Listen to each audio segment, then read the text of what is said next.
Hello friends, welcome to my YouTube channel.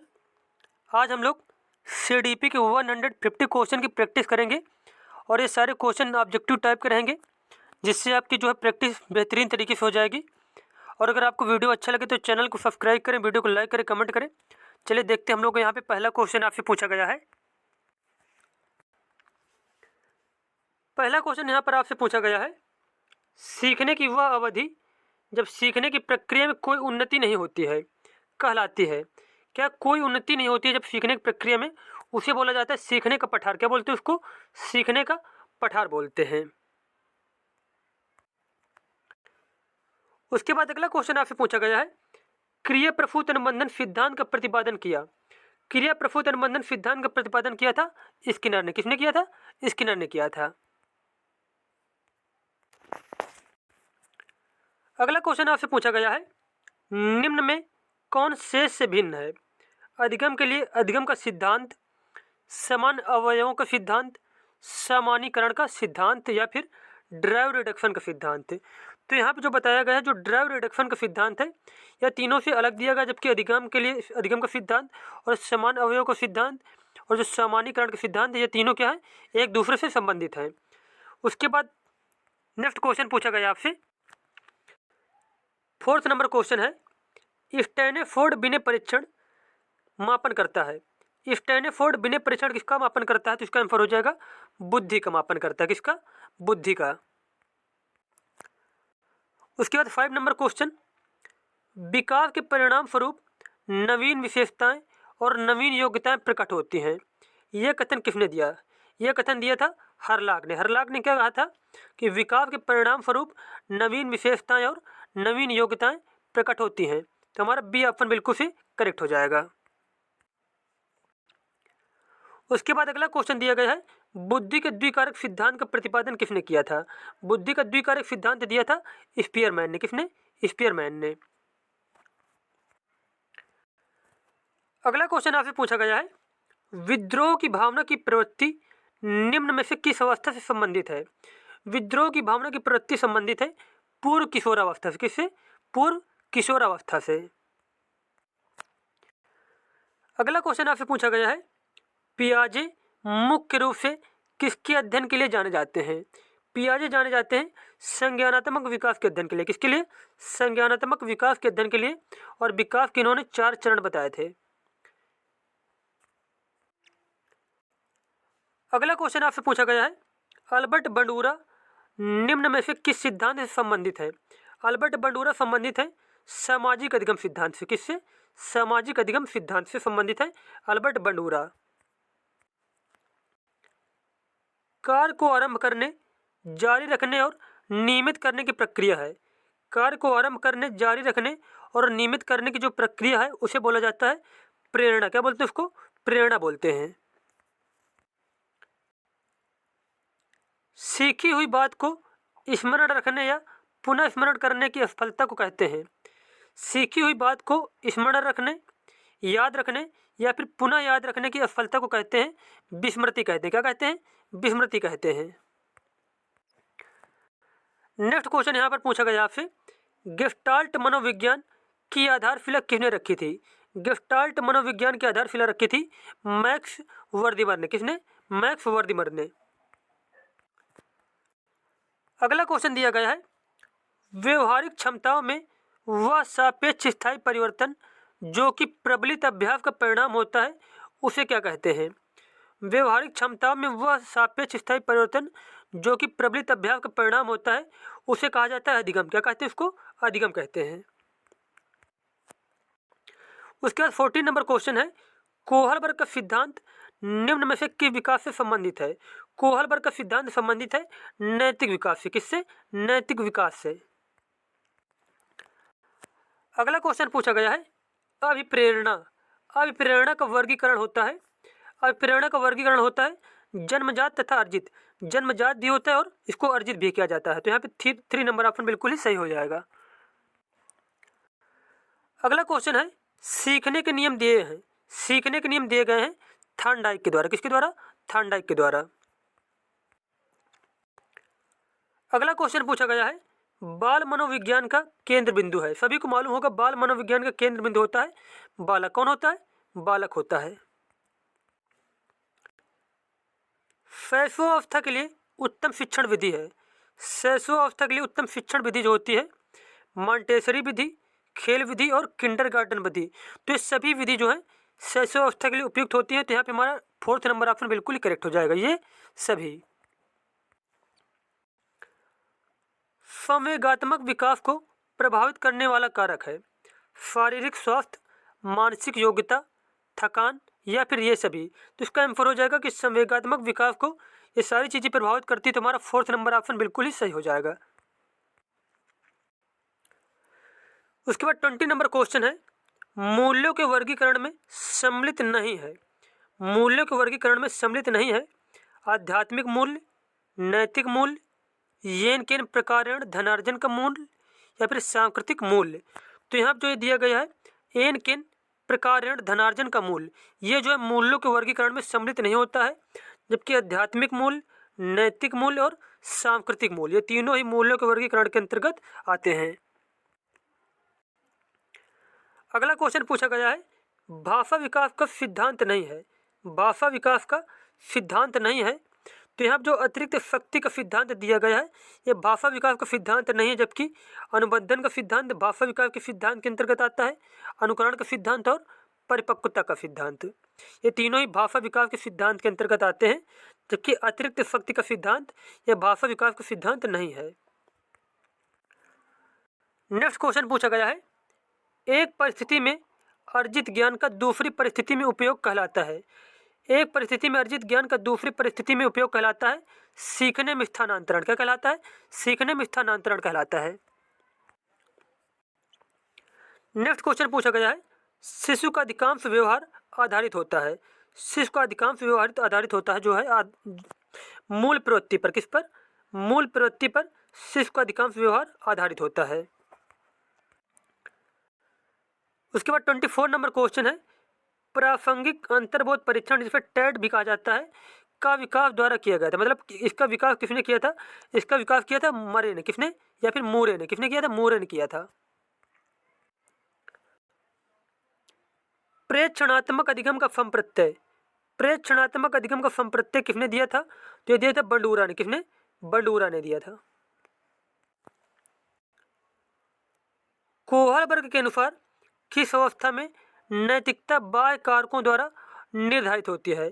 कोहल वर्ग के अनुसार किस अवस्था में नैतिकता बाह्य कारकों के द्वारा निर्धारित होती है? तो इसका आंसर हो जाएगा पूर्व पारंपरिक अवस्था में। किसमें? पूर्व पारंपरिक अवस्था में। अगला क्वेश्चन पूछा गया है व्यवहारवादी ने कहा है मुझे नवजात शिशु दे दो मैं फिर डॉक्टर, वकील, चोर या जो चाहूँ बना सकता हूँ। यह कथन था जेबी वाटसन का। किसका? जेबी वाटसन का। और इन्हें व्यवहारवाद का जनक कहा जाता है।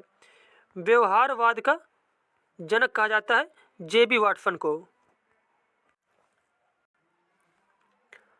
वह मापनी जिसमें अंतराल मापनी के समस्त गुण के साथ परम शून्य भी हो कहलाती है। वह मापनी जिसमें अंतराल मापनी के समस्त गुण के साथ साथ परम शून्य भी हो कहलाती है। वह मापनी कहलाती है अनुपात मापनी। क्या कहलाती है? अनुपात मापनी कहलाती है। अगला क्वेश्चन यहाँ पर दिया गया है मैच करने के बारे में। जैसे सूची फर्स्ट दी गई है, सूची सेकंड दी गई। जैसे कि एनिमल इंटेलिजेंस ये एक पुस्तक है, ये लिखी थी थॉर्नडाइक ने। किसने लिखा था? थॉर्नडाइक ने लिखा था। तो इसका मैच कर देंगे हम लोग 3 नंबर से। उसके बाद पुनर्बलन की अनुसूची, पुनर्बलन के बारे में बताया था स्किनर ने। किसने बताया था? स्किनर ने बताया था। और उसके बाद सारगर्भिता का जो नियम दिया था ये दिया था गेस्टाल्ट ने। और अनुकूलन के बारे में बताया था पियाजे ने। तो यहाँ पे ऑप्शन दिए गए हैं ABCD के अनुसार। यहाँ पे 3rd नंबर आंसर करेक्ट हो जाएगा 3, 4, 1, 2। अगला क्वेश्चन है विकास की किस अवस्था को कोल तथा ब्रूफ ने संवेगात्मक विकास का अनोखा काल कहा है? यह कहा था बाल्यावस्था को। किसको? बाल्यावस्था को कहा था।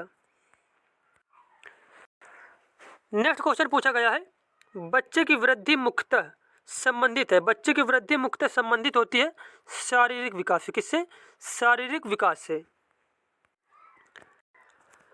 अगला क्वेश्चन दिया गया है, निम्न में से कौन सा अधिगम का वक्र नहीं है? निम्न में से कौन सा का अधिगम का वक्र नहीं है? तो लंबवत जो है अधिगम का वक्र नहीं, जबकि उन्नतोदर या फिर जिसे उत्तल बोला जाता है, नतोदर और मिश्रित, ये तीनों ही अधिगम वक्र के अंतर्गत आते हैं। अगला क्वेश्चन पूछा गया है, निम्न में से किस कौशल में पूर्व ज्ञान का परीक्षण आता है? पूर्व ज्ञान का परीक्षण आता है प्रस्तावना कौशल में। किसमें? प्रस्तावना कौशल में। अगला क्वेश्चन पूछा गया है, सीखने का पठार सीखने की प्रक्रिया के मुख्य विलक्षण है जो उस स्थिति को प्रकट करते हैं जिसमें सीखने की प्रक्रिया में कोई उन्नति नहीं होती है। यह कथन किसका है? यह कथन दिया था राफ ने। किसने? राफ ने। अगला क्वेश्चन पूछा गया है, स्मृति स्तर एवं बोध स्तर के शिक्षण प्रतिमान की संरचना में कौन सा सोपान उभयनिष्ठ है? स्मृति स्तर और बोध स्तर के शिक्षण प्रतिमान की संरचना में कौन सा सोपान उभयनिष्ठ है? तो इसका आंसर हो जाएगा प्रस्तुतिकरण सोपान। कौन सा? प्रस्तुतिकरण सोपान। संवेग व्यक्ति की उत्तेजित दशा है। संवेग व्यक्ति की उत्तेजित दशा है, ये किसने कहा था? यह कहा था वुडवर्थ ने। किसने? वुडवर्थ ने। अगला क्वेश्चन पूछा गया है, कौन से गुण अच्छे मानसिक स्वास्थ्य के नहीं है? कौन से गुण अच्छे मानसिक स्वास्थ्य के नहीं है? नियमित जीवन, संवेगात्मक परिपक्वता, आत्मविश्वास, सहनशीलता, बहुत विनीत, स्वयं में सीमित, वास्तविकता की स्वीकृति, स्वमूल्यांकन की योग्यता। तो पूछा गया कि अच्छे मानसिक स्वास्थ्य के नहीं है, तो है बहुत विनीत, स्वयं में सीमित। स्वयं में सीमित मतलब दूसरों से मतलब न रखना, तो यह जो है अच्छे मानसिक स्वास्थ्य की विशेषता नहीं है। तो यहाँ पे 3 ऑप्शन बिल्कुल ही सही हो जाएगा। अगला क्वेश्चन है, माँ बाप के साय से बाहर निकल अपने साथी बालकों की संगत को पसंद करना संबंधित है। यह संबंधित है उत्तर बाल्यावस्था से। किससे? उत्तर बाल्यावस्था से। कक्षा में विद्यार्थियों को अधिगम के लिए प्रेरित करने हेतु किस युक्ति का अनुप्रयोग आप नहीं करते हैं? छात्रों में स्वस्थ प्रतिस्पर्धा स्थापित करना, उन्हें आत्मगौरव की अनुभूति कराना, उनकी अत्यधिक प्रशंसा करना, गतिविधि आधारित शिक्षण अधिगम विधियों का अनुप्रयोग करना। तो यहाँ पूछा गया है किस युक्ति का अनुप्रयोग नहीं करना चाहिए, तो वो हो जाएगा उनकी अत्यधिक प्रशंसा करना। अगर उनकी बच्चों की अत्यधिक प्रशंसा कर दिया जाएगा तो क्या है, पढ़ने में उनका फिर उतना ज़्यादा मन नहीं लगेगा। अगला क्वेश्चन पूछा गया यहाँ पे, निम्नलिखित में से किस समूह के बच्चों को समायोजन की समस्या होती है? जो समायोजन की समस्या होती है, ये होती है कुशाग्र बुद्धि के बच्चों को। किसको? कुशाग्र बुद्धि के बच्चों को।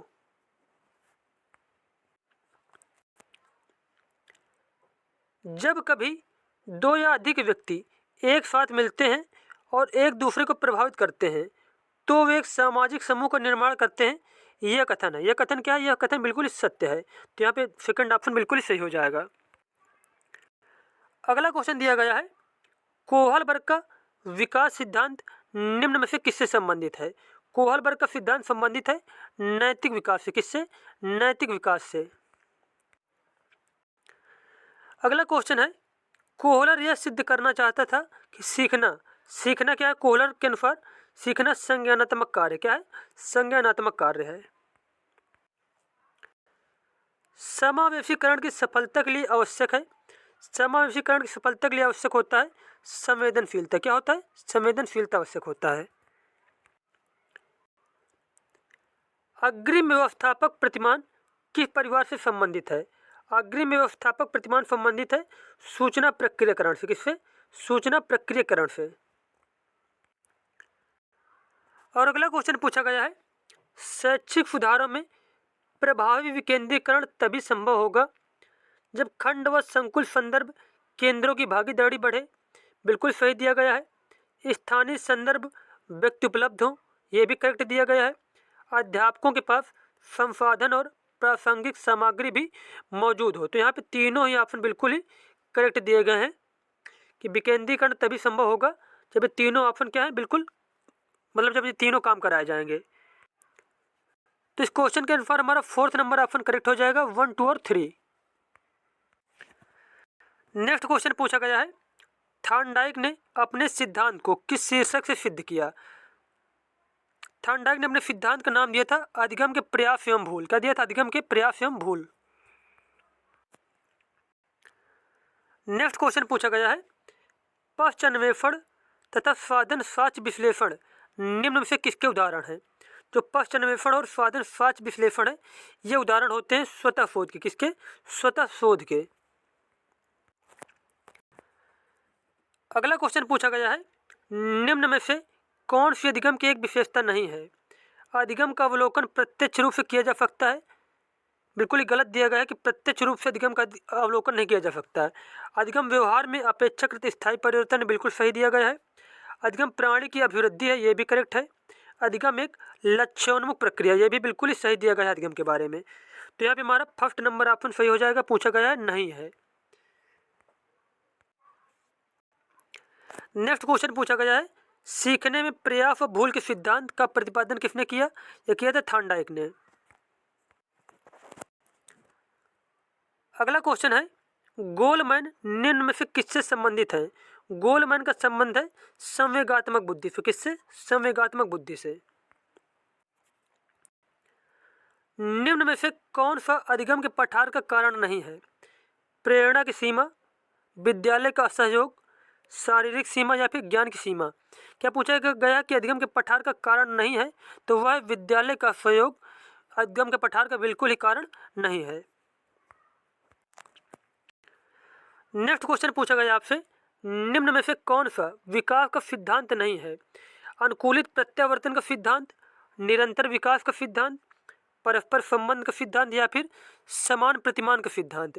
तो यहाँ पे जो दिया गया अनुकूलित प्रत्यावर्तन का सिद्धांत, यह विकास का सिद्धांत नहीं है, जबकि निरंतर विकास का सिद्धांत, परस्पर संबंध का सिद्धांत, समान प्रतिमान सिद्धांत, ये तीनों विकास के सिद्धांत हैं। निम्न में से कौन सा सीखने के मुख्य नियमों में शामिल नहीं है?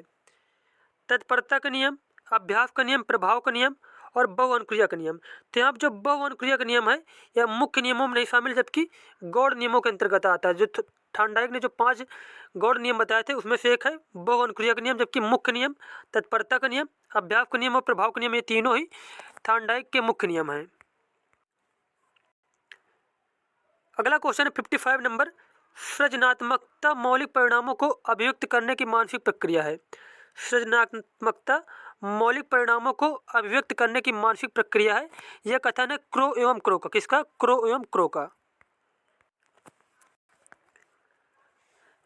अगला क्वेश्चन दिया गया है, दिए हुए प्राप्तांकों के समूह में जो प्राप्तांक बहुधा सबसे अधिक बार आता है उसे कहते हैं, उसे बहुलक कहते हैं। क्या कहते हैं? बहुलक कहते हैं। सूझ द्वारा सीखने के सिद्धांत का प्रतिपादन किया। सूझ के द्वारा सीखने के सिद्धांत का प्रतिपादन किया था कोहलर ने। किसने? कोहलर ने। अगला क्वेश्चन है, दूसरे व्यक्ति के बाह्य व्यवहार की नकल है। दूसरे व्यक्ति के बाह्य व्यवहार की नकल कहलाती है अनुकरण। क्या है? अनुकरण। नेक्स्ट क्वेश्चन है, मनोविज्ञान की प्रथम प्रयोगशाला को किसने स्थापित किया था? मनोविज्ञान की प्रथम प्रयोगशाला स्थापित की गई थी डब्ल्यू वुंड के द्वारा। किसके द्वारा? डब्ल्यू वुंड के द्वारा। नेक्स्ट क्वेश्चन यहाँ पर दिया गया है, भाटिया बैटरी का प्रयोग निम्न में से किसके मापन हेतु किया जाता है? भाटिया बैटरी का प्रयोग किया जाता है बुद्धि मापन के लिए। किसके लिए? बुद्धि मापन के लिए। अगला क्वेश्चन है, किसी इच्छा या आवश्यकता में रुकावट पड़ने पर उससे उत्पन्न होने वाला सामवेगिक तनाव कहलाता है। किसी इच्छा या आवश्यकता में रुकावट पड़ने पर उससे उत्पन्न होने वाला जो सामवेगिक तनाव है उसे बोला जाता है कुंठा। क्या बोलते हैं उसको? कुंठा बोलते हैं। उसके बाद 62 नंबर क्वेश्चन है, निम्न में से कौन सा मत अंतर्दृष्टि द्वारा सीखने की व्याख्या करता है? तो अंतर्दृष्टि द्वारा सीखने की व्याख्या करता है गेस्टाल्टवाद। कौन सा मत? गेस्टाल्टवाद। उसके बाद 63 नंबर क्वेश्चन आपसे पूछा गया है, बाल मनोविज्ञान के आधार पर कौन कथन सर्वोत्तम है?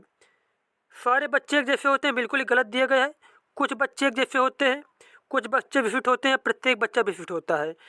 तो बाल मनोविज्ञान के आधार पर प्रत्येक बच्चा विशिष्ट होता है, यह कथन बिल्कुल ही सही दिया गया है। अगला क्वेश्चन पूछा गया है, कौशल सीखने की पहली अवस्था है। कौशल सीखने की पहली अवस्था है अनुकरण। क्या है? अनुकरण। नेक्स्ट क्वेश्चन दिया गया है, विनय साइमन परीक्षण द्वारा मापन किया जाता है। विनय साइमन परीक्षण द्वारा मापन किया जाता है सामान्य बुद्धि का। किसका? सामान्य बुद्धि का। उसके बाद अगला क्वेश्चन दिया गया है, वाणी दोष नहीं है।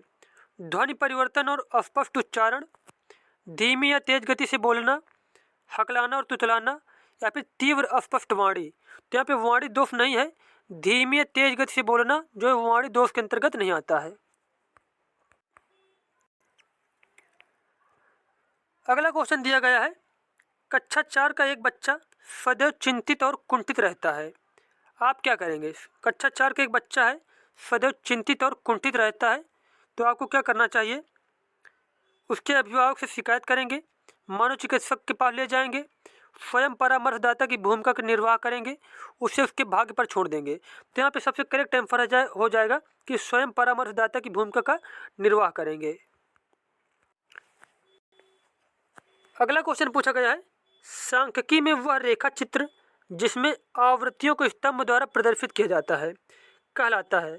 किसके द्वारा प्रदर्शित किया जाता है? आवृत्तियों को स्तंभों द्वारा प्रदर्शित किया जाता है, उसे बोलते हैं स्तंभाकृति। क्या बोलते हैं? स्तंभाकृति बोलते हैं। उसके बाद 59 नंबर क्वेश्चन पूछा गया है, निम्न में से किस विधि का उपयोग स्मृति के मापन के लिए नहीं किया जाता है? प्रत्यावाहन विधि, तार्किक विधि, पहचान विधि, या फिर पुनः सीखना विधि। तो यहाँ जो तार्किक विधि है इसका यूज स्मृति के मापन के लिए नहीं किया जाता है। उसके बाद 70 नंबर क्वेश्चन पूछा गया है, कक्षा शिक्षण में पाठ प्रस्तावना सोपान सीखने के किस नियम पर आधारित है? जो पाठ प्रस्तावना सोपान है यह सीखने के किस नियम पर आधारित है? तो इसका आंसर हो जाएगा तत्परता के नियम पर। किस पर? तत्परता के नियम पर।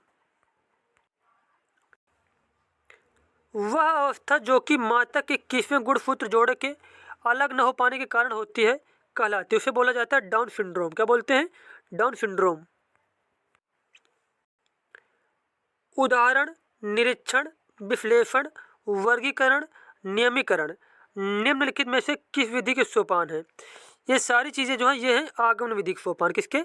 आगमन विधि के सोपान।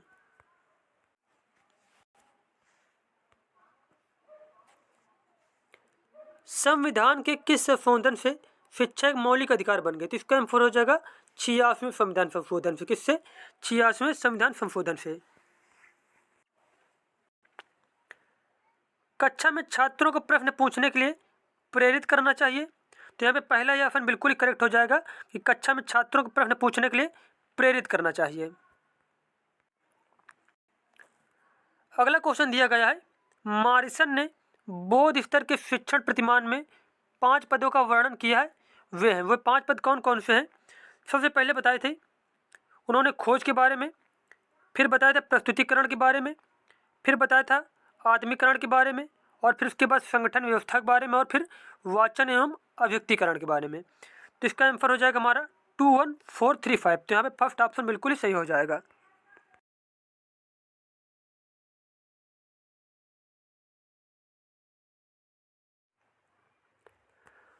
अगला क्वेश्चन यहाँ पर दिया गया है, कोहलबर्ग के अनुसार शिक्षक बच्चों में नैतिक मूल्यों का विकास कर सकता है। नैतिक मुद्दों पर आधारित चर्चाओं में उन्हें शामिल करके कैसे व्यवहार किया जाना चाहिए इस पर कठोर निर्देश देकर तो ये बिल्कुल ही गलत हो जाएगा। निगेटिव वर्ड का यूज हुआ है यहाँ पे। धार्मिक शिक्षा को महत्व देकर, ये भी बिल्कुल गलत दिया गया है कि धार्मिक शिक्षा को महत्व देकर नैतिक मूल्यों का विकास थोड़ी ना होगा। व्यवहार से स्पष्ट नियम बनाकर, तो ये भी बिल्कुल गलत दिया गया कि नियम बनाने से नैतिक मूल्यों का विकास बच्चे में बिल्कुल ही नहीं होगा। तो यहाँ पे हमारा फर्स्ट नंबर ऑप्शन बिल्कुल ही सही हो जाएगा कि कोहलबर्ग के अनुसार शिक्षक बच्चों में नैतिक मूल्यों का विकास कर सकता है नैतिक मुद्दों पर आधारित चर्चाओं में उन्हें शामिल करके।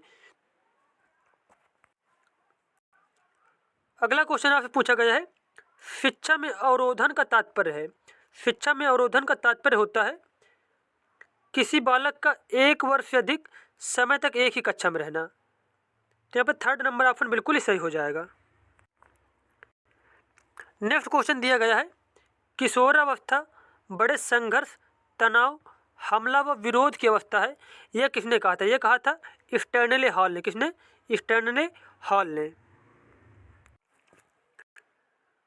उसके बाद अगला क्वेश्चन दिया गया है, बालकों का अधिगम सर्वाधिक प्रभावशाली होगा जब। बालकों का अधिगम तब प्रभावशाली होगा जब बालकों का संज्ञानात्मक, भावात्मक तथा मनोचलात्मक पक्षों का विकास होगा। तो यहाँ पे फर्स्ट ऑप्शन बिल्कुल ही सही दिया गया है। अगला क्वेश्चन पूछा गया है, पूर्वग्रही किशोर किशोरी अपने के प्रति कठोर होंगे। किसके प्रति कठोर होंगे? तो अपनी समस्या के प्रति कठोर होंगे। तो यहाँ पे फर्स्ट ऑप्शन बिल्कुल ही सही दिया गया है। अगला क्वेश्चन पूछा गया है, स्वकेंद्रित अवस्था होती है बालक के। स्वकेंद्रित अवस्था होती है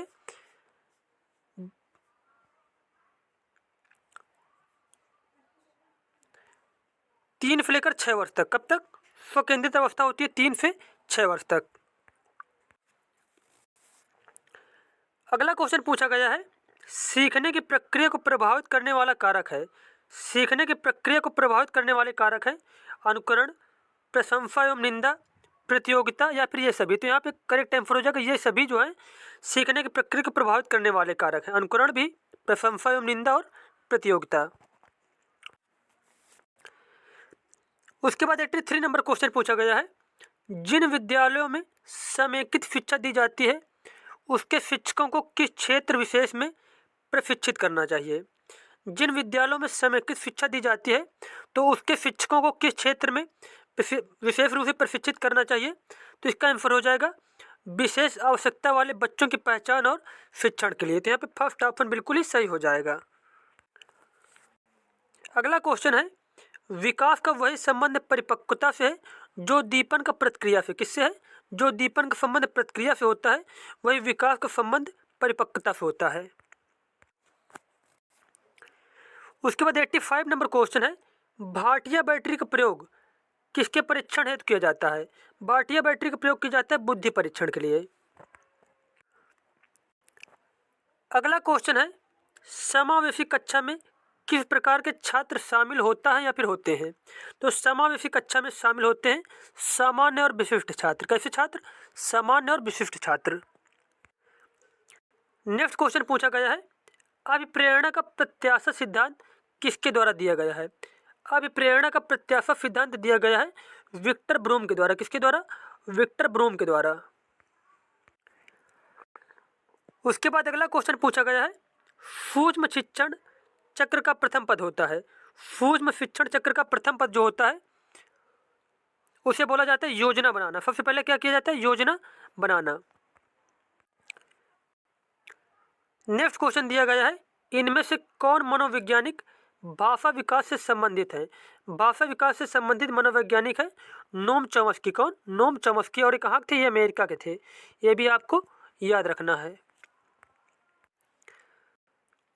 उसके बाद 90 नंबर क्वेश्चन पूछा गया है, निम्न में से अधिगम में योगदान देने वाले मनोवैज्ञानिक कारकों में कौन सा शामिल नहीं है। अधिगम की इच्छा, प्रेरणा, रुचि या फिर विषय वस्तु का स्वरूप। तो यहाँ पे विषय वस्तु का स्वरूप जो है यह अधिगम में योगदान देने से इसका कुछ मतलब नहीं, तो यह शामिल नहीं है। अगला क्वेश्चन पूछा गया है, क्रिया प्रसूत अनुबंधन का दूसरा नाम है। क्रिया प्रसूत अनुबंधन का दूसरा नाम है नैमित्तिक अनुबंधन। क्या नाम है? नैमित्तिक अनुबंधन।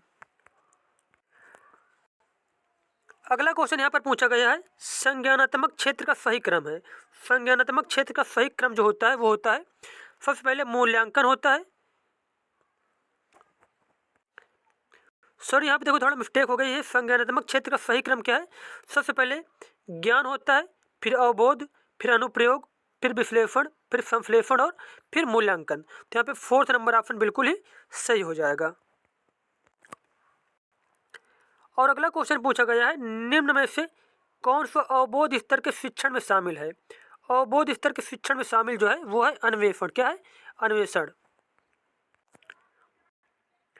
अगला क्वेश्चन पूछा गया है, गिरोह अवस्था किस आयु वर्ग एवं विलंब विकास से संबंधित है।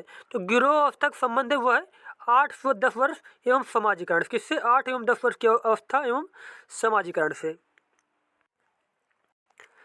नेक्स्ट क्वेश्चन दिया गया है, अनुकूलित अनुक्रिया सिद्धांत किसके अनुकूलन पर बल देता है? अनुकूलित अनुक्रिया सिद्धांत है जो है वह बल देता है व्यवहार के अनुकूलन पर। किस पर? व्यवहार के अनुकूलन पर। अगला क्वेश्चन आपसे पूछा गया है, किस अधिगम मनोवैज्ञानिक ने बाल अधिगम विकास में पुरस्कार को महत्व नहीं दिया है? तो यहाँ पे आंसर हो जाएगा गुथरी ने जो है पुरस्कार को महत्व नहीं दिया है। अगला क्वेश्चन पूछा गया है, बालकों के सीखने में प्रेरणा को किस रूप में उपयोगी माना जाता है? बालक की व्यक्तित्व का आदर, बालक की व्यक्तित्व का आदर, पुरस्कार एवं दंड, प्रशंसा एवं भर्त्सना, या फिर उपरोक्त सभी। तो प्रेरणा को उपरोक्त सभी के लिए क्या है, प्रेरणा को किस रूप में उपयोगी माना जाता है? तो प्रेरणा को सभी रूपों में उपयोगी माना जाता है। तो यहाँ पे फोर्थ नंबर बिल्कुल ही सही हो जाएगा, उपरोक्त सभी। नेक्स्ट क्वेश्चन पूछा गया है, किसी शिक्षक को यदि यह लगता है कि उसका एक विद्यार्थी जो पहले विषय वस्तु को भली प्रकार सीख रहा था उसमें स्थिरता आ गई है, तो शिक्षक को क्या करना चाहिए? सीखने की प्रक्रिया की स्वाभाविक स्थिति मानना चाहिए। तो अभी पहला ही ऑप्शन बिल्कुल सही दिया गया है कि शिक्षक को क्या करना चाहिए? सीखने की प्रक्रिया की स्वाभाविक स्थिति को माननी चाहिए। अगला क्वेश्चन पूछा गया है, बच्चों के सामाजिक विकास में का विशेष महत्व है। तो बच्चों के सामाजिक विकास में खेल का विशेष महत्व है। नेक्स्ट क्वेश्चन पूछा गया है, डिसलेक्सिया में यह करने में कठिनाई होती है। तो डिसलेक्सिया में वर्तनी पढ़ने में कठिनाई होती है, तो यहाँ पे सेकंड ऑप्शन बिल्कुल ही सही हो जाएगा। उसके बाद 101 नंबर क्वेश्चन पूछा गया है, निम्न में से कौन सा संज्ञानात्मक क्षेत्र से संबंधित नहीं है? तो यहाँ पर जो अनुमूल्यन है ये संज्ञानात्मक क्षेत्र से संबंधित नहीं है, जबकि अनुप्रयोग, ज्ञान और बोध ये तीनों का जो है संबंध है किससे? संज्ञानात्मक क्षेत्र से। अगला क्वेश्चन आपसे पूछा गया है, मानव विकास का प्रारंभ होता है। मानव विकास का प्रारंभ होता है गर्भावस्था से। किससे? गर्भावस्था से। अगला क्वेश्चन पूछा गया है, समस्या समाधान का प्रथम चरण है। तो समस्या समाधान का प्रथम चरण होता है समस्या की पहचान करना। कोई चीज़ जैसे दी जाएगी तो कैसे मालूम चलेगा कि ये समस्या है? तो वास्तविकता में समस्या की पहचान करना समस्या समाधान का प्रथम चरण होता है। अगला क्वेश्चन पूछा गया है, यह आवश्यक नहीं है कि उच्च बुद्धि लब्धि वाले बच्चे में भी उच्च होंगे। तो यहाँ पे जो दिया गया है, तो यहाँ पे फर्स्ट नंबर बिल्कुल ही सही दिया गया कि यह आवश्यक नहीं है कि उच्च बुद्धि लब्धि वाले बच्चे सृजनशीलता में भी उच्च होंगे। अगला क्वेश्चन पूछा गया है, संप्रत्यय निर्माण का प्रथम सोपान है। संप्रत्यय निर्माण का प्रथम सोपान होता है प्रत्यक्षीकरण। क्या होता है? प्रत्यक्षीकरण। उसके बाद 106 नंबर क्वेश्चन आपसे पूछा गया है, निम्नलिखित में से कौन सा एक सही क्रम है? तो यहाँ पे जो सही क्रम है वो सबसे पहले होता है अंडाणु, फिर शुक्राणु, फिर युग्मनज, फिर उसके बाद ब्लास्टोसिस्ट। तो यहाँ पे फोर्थ नंबर बिल्कुल ही सही हो जाएगा। अगला क्वेश्चन पूछा गया है, फ्रायड के अनुसार ग्रहण किए या सीखे हुए तथ्यों को धारण करने या पुनः स्मरण करने की सफलता को विस्मरण कहते हैं।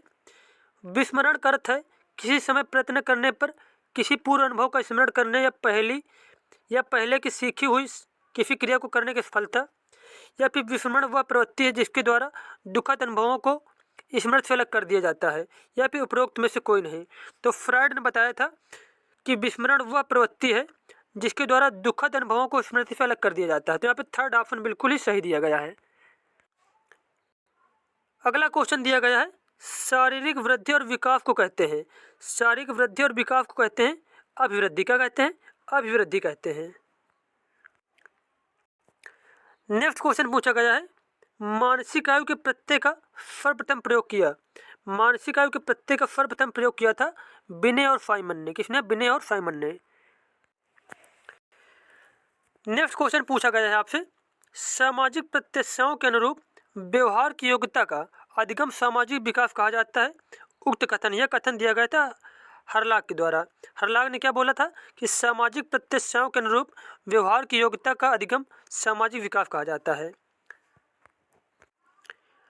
अगला क्वेश्चन आपसे पूछा गया है, अपने ऊर्जा बल लिबिडो को बाहर की ओर अभिव्यक्त करने वाले व्यक्ति का प्रकार होता है।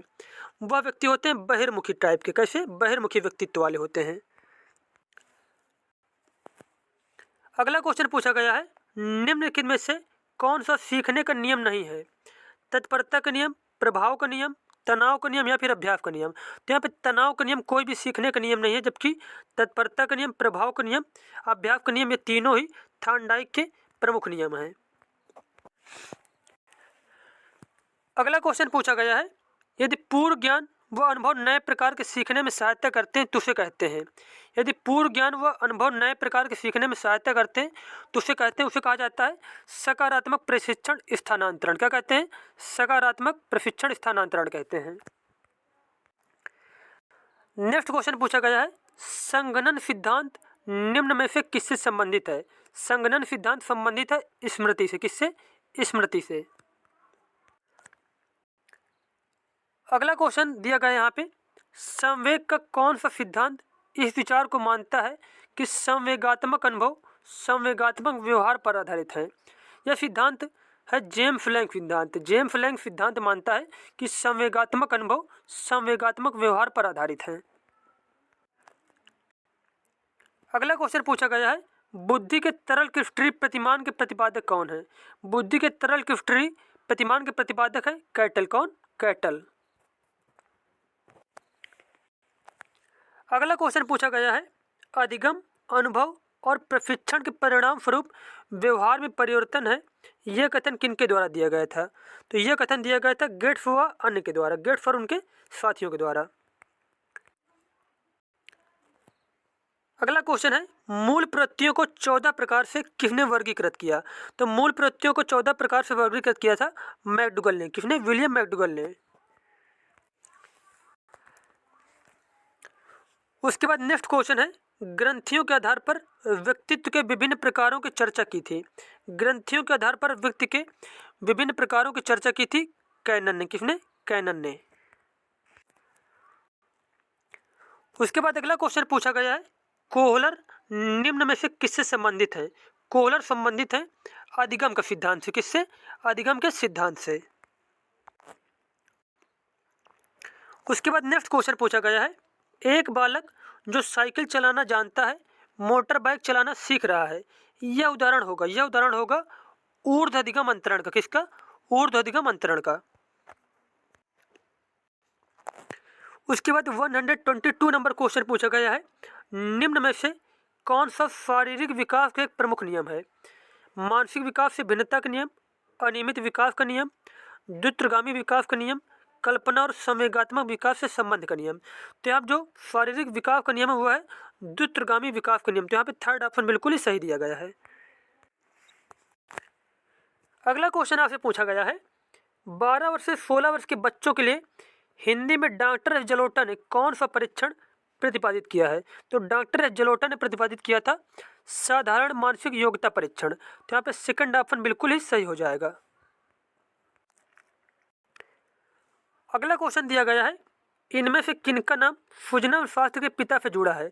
फुजनन शास्त्र का पिता कहा जाता है गाल्टन को। किसको? गाल्टन को। अगला क्वेश्चन आपसे पूछा गया है, जब मानव शरीर के एक भाग को दिए गए प्रशिक्षण का अंतरण दूसरे भाग में होता है तो इसे कहते हैं, इसे कहा जाता है द्विपार्श्विक अंतरण। क्या कहते हैं इसको? द्विपार्श्विक अंतरण कहते हैं। अगला क्वेश्चन है, मानसिक आयु का प्रत्यय दिया था, मानसिक आयु का प्रत्यय दिया था बिने साइमन ने। किसने? बिने साइमन ने। क्रोध व भय प्रकार है, क्रोध व भय किसके प्रकार है?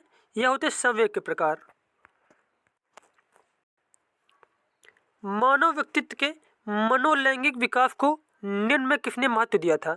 मनोलैंगिक विकास के बारे में बताया था फ्रायड ने। किसने? फ्रायड ने।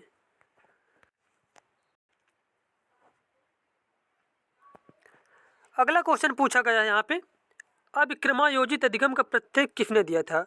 अभिक्रमायोजित अधिगम का प्रत्यय दिया था स्किनर ने। किसने? स्किनर ने। नेक्स्ट क्वेश्चन है, 8 वर्ष के सुधीर की मानसिक आयु 10 वर्ष है, उसका बुद्धि लब्धि कितनी है? उसकी बुद्धि लब्धि हो जाएगी 125। तो यहाँ पे बुद्धि लब्धि का जो फार्मूला होता है उससे हमें निकालना पड़ेगा, जब सॉल्व करेंगे तो इसका आंसर आ जाएगा 125। तो यहाँ जो 130 नंबर क्वेश्चन दिया गया, यहाँ जो फार्मूला होता है बुद्धि लब्धि बराबर वो होता है मानसिक आयु इंटू 100 अपान जो है वास्तविक आयु। क्या है? वास्तविक आयु। उसके बाद नेक्स्ट क्वेश्चन दिया गया है, सीखने की प्रक्रिया में सीखने का स्थानांतरण हो सकता है। सीखने का स्थानांतरण सकारात्मक हो सकता है, नकारात्मक भी हो सकता है और शून्य भी हो सकता है। तो इसका आंसर हो जाएगा ये सभी। अगला क्वेश्चन आपसे पूछा गया है, सीखना व्यवहार में परिवर्तन, बिल्कुल सही दिया गया है। अनुभव तथा अभ्यास का परिणाम है, ये भी बिल्कुल सही दिया गया है। व्यवहार में अपेक्षाकृत स्थायी परिवर्तन है सीखना, तो ये भी बिल्कुल ही सही दिया गया है। तो ये सारे कथन सही दिए गए हैं। इसके अनुसार हमारा 4th नंबर बिल्कुल सही हो जाएगा, उपरोक्त सभी।